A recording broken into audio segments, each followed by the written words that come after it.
So this is going to be how to build any Warframe without needing a guide ever again. And in this video, I'm going to be showing you how to basically eyeball classifications for Warframes based on stats and abilities. I'm going to be teaching you what to look for, how to read, I guess just how to read. And then I'm going to be demonstrating my whole process of being able to do the trial and error system in one go, and then immediately being good with a build. And I'm basically min-maxing, and I'm going to teach you exactly how to do that. So lock in for 2 fucking minutes.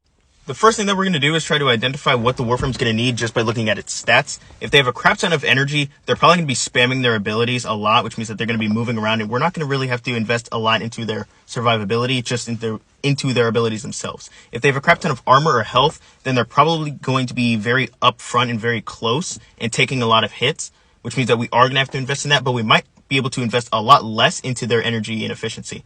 If they have a crap ton of shields, then they're most likely going to just straight up be a support. This could be Harrow or Hildren, where shields translate into energy, meaning that she can just spam her abilities damn near infinitely. That's all we really need to know about those stats specifically. It just tells us exactly what we're going to be modding for. So, Nidus, lots of health, lots of armor. We're going to be modding them in that way.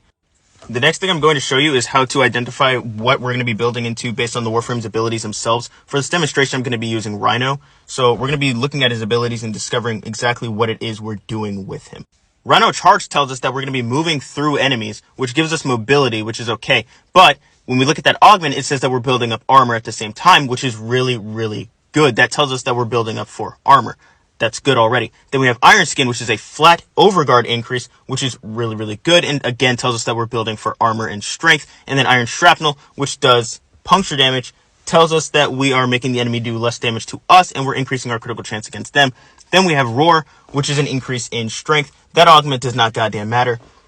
So that's pretty good. And then Rhino Stomp, which is massive crowd control, but can also replenish the armor that we're getting. So now we know that we are building for armor and strength. Just from looking at his abilities, we can already tell armor and strength is what we're going to need. So now I'm going to show you the process of the trial and error so that you can basically go in one time, come out, and immediately be amazing at this game.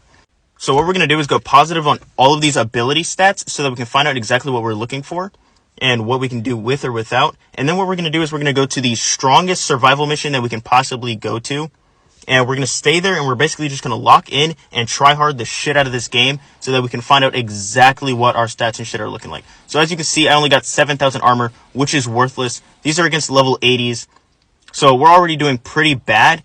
But I noticed that I'm having too much duration on Roar when I could do with a lot less. I'm also noticing that my energy efficiency is really, really good. And it would be even better if I had a lot more armor. So clearly I didn't need to have this much duration on. And my efficiency is fine. It's only at 100%. I would like an increase in strength so I can increase that overguard.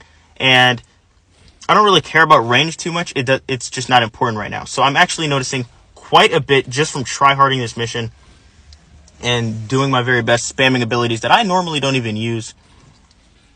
And we're just trying to find out as much information as possible. And that's basically this first step. It's just tryharding and finding out all the information you possibly can about the Warframe's abilities. Make sure you read all those tips, everything. And now we can go in and we have a new build based on what we learned. We said less duration, don't really care about range, don't really care about efficiency. We're going all in on that armor and that strength.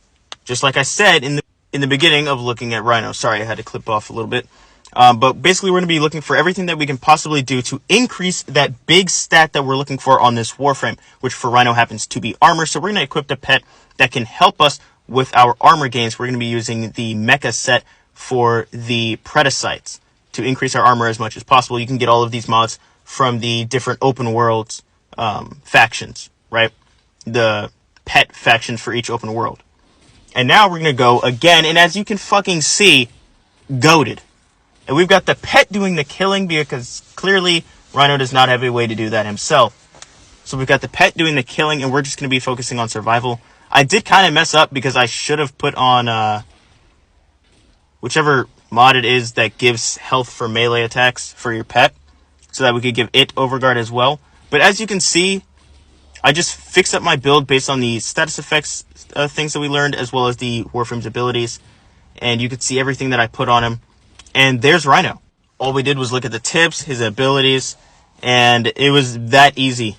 We just looked at what exactly we're building for on this Warframe, and we built for that. And it was that simple. I don't know why people try to make it seem like it's complicated as hell. It's not. This is what every single freaking Warframe content creator does, by the way, and then they regurgitate like their most trash build to you. This is how it's done.